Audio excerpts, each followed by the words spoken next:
araw sa inyo mga kamaster. Sa video ito, ituturo ko po sa inyo kung paano gumawa ng stop-start motor control.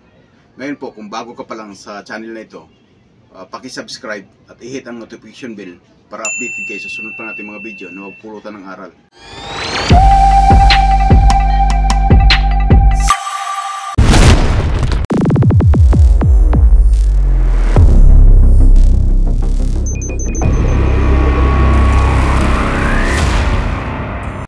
Mga master, sa paggawa po ng motor control, ang mga materials po natin gagamitin ay kailangan may push button tayong stop. Din po may push button din po tayo na start. Din po may isang contactor tayo at saka may isang overload. Yan lang po ang mga materials natin gagamitin sa stop start motor control. Ngayon po, dito po ipapano ko sa inyo. May sinusunod po tayong diagram sa stop start motor control. May sinusunod po tayong diagram. Kung makita nyo po mga master, ito po stop start. Yan po, ito po yung diagram ng stop start motor control. Ngayon po, isa-isahin ko po dito para maintindihan nyo po kung saan po ilalagay. Ngayon po, ituturo ko rin po dito sa magnetic contactor kung saan po nakalagay ito, para kahit paano, kahit hindi kayo electrical, talagang matutunan at matutunan nyo. Mga master, huwag na natin patagalin. Ituturo ko po sa inyo dito sa diagram na to kung saan po dito sa contactor na to, para po lubos nyo maintindihan kung paano po mag-wiring ng stop-start motor control. Ngayon po, kung mapansin nyo master, ito po may diagram tayo. Mula sa line 1 master, ito po yung line 1, line 2, line 3 natin. Ngayon po master, mula sa line 1 master, ito po yung line 1 natin. Ngayon, mag-wiring po tayo dyan, mag-connect po tayo ng wire papunta sa stop ng push button. Ngayon master, dito na po tayo. Susundan nyo lang to master. Dito na po tayo, stop. Ito po yung push button na stop natin master. Ngayon po, naka-normally close siya. Ngayon po master, yung normally close natin master, kung mapansin nyo, ito po. Ito po yung terminal na normally close natin. Ito po, yung unang terminal. Ito na po yung master, yung unang terminal. Tapos ngayon po, sa pangalawang terminal po, dito na po tayo. Pangalawang terminal, ito po. Dito po. Tapos ngayon po, didiretso na tayo dito master. Sa start ng push button. Ito po yung push button start natin mga master, kung mapansin nyo. Tapos ngayon, ang nakalagay po dito sa start ng push button master ay normally open. Ngayon po, ang normally open po nito master, ito po. Itong dalawang terminal na to, ito po yung normally open. Mula po sa normally closed na stop, mag-wiring po tayo, kukunik po tayo dito sa start ng normally open. Dito na po tayo, master.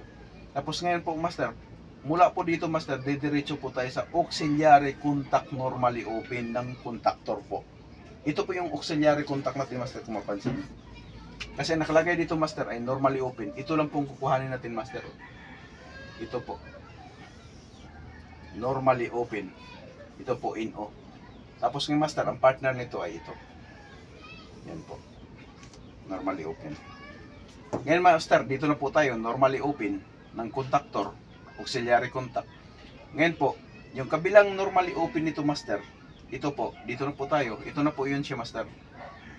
Didiretso po siya sa start ng push button. Sa kabila po master, ito po.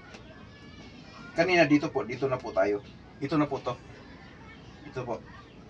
Ngayon po, mula po dito sa push button na to, na start, didiretso po sa A1 magnetic coil po. Magnetic coil ng contactor po. Ito po yun master. Kung makita nyo, ito po yung magnetic coil. Kung makita nyo po master, sa ibabaw ng contactor, may nakalagay doon E1, ito. Ngayon po master, dito po tayo sa E1 pa. Ito na po. Ngayon po, didiretso tayo. Sundan lang po natin yung diagram master. Didiretso po sila ay sa ito. Ang ito nito master, ito po, kabila. Lagyan po natin ng wire to, ito. Tapos didiretso po tayo sa overload master. Ito po yung overload. 95. Kung mapansin nyo master, ito po yung overload natin sa baba. Ito yung 95, ito yung 96. Kasi ang kailangan natin dito normally close lang. Kaya 95, 96. Dito na po tayo master, 95. Tapos ngayon master, yung kabilang terminal nito, 96. Ito po yun siya. 96. Ngayon po, didiretso po sa line 2. Line 2. Ito na po yung master, line 2. Mula sa 95, diretso po tayo sa line 2. Ganun lang po kadali master yung pag-wiring, ng motor control. Kaya ngayon master, yung sinasabi ko, sundan nyo lang. Tapos ngayon master, magwa-wiring tayo kung titingnan natin kung tama ba yung tinuturo ko sa inyo para i-actual din po natin. Sige.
Mga master, tapos na po natin ng wiringan, yung stop start motor control natin. Ngayon po, titingnan natin, ititesting po natin kung okay po yung ginawa nating wiring at saka yung diagram natin. Ngayon po, ito yung stop natin, ito yung start. Ngayon po, i-on ko po yung breaker.